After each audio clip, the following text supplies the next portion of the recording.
صباح عم الحاج يا جماعه، هناك ناس يشتغلوا نحن مكنوا نحن نحن اصل العرب، نحن الرسول ذكر نحن عليه الصلاه والسلام، ما الرسول ذكر الخنزير والكلب. مكنوا نحن، انتم بقايا انجليز بقايا استعمار. طيب ما نزحت لك مين الامام 800 سنه واحنا قاعدين، واحتلوك الاتراك واحنا قاعدين، والفرس واحنا قاعدين، والحبوش. بيقلع علينا البنطلون بيه. استكمل لك والله اني دحين ناس يا ولد. مكنوا نحن اصلك صومالي، اصلك صومالي استهزئوا بالصومال. الصومال لما قال لهم امريكا نزلت 2 طيارات هليكوبتر وقتلوا 18 امريكي وجرحوا 84 شخص، وانت الامريكان لما جو قصفوا قلتها جاءت من الجو شو نعملها؟ هذا طبعا اللي اعترفت فيه امريكا. بس تضحكوا على الهنود.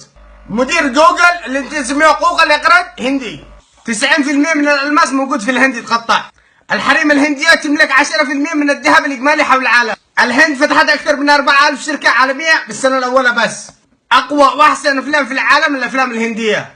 احسن شركه توصيل في العالم موجوده في الهند. كل مليون طلبيه يغلطوا ب3، العالم كله مستغرب عليهم. فانت تجيها طرطور تفتخر على خلق الله على ايش؟ ولا عندك اي شيء. حتى اصل العرب مش انت، القيل حق اصل العرب قد مات، انت بقايا استعمار قاعد تفتخر على العالم. حتى البن اللي قال كنت تفتخر به الان اصبح البن البرازيلي احسن من حقك. وقفتم البن ورحتم تزرعوا القات، والقات اللي يتصدر حول العالم من الحبشه من اصل اجداده مش منك يا حمار واحد. فجالس تفتخر على الناس وانك شايف نفسك وانت بقايا استعمار.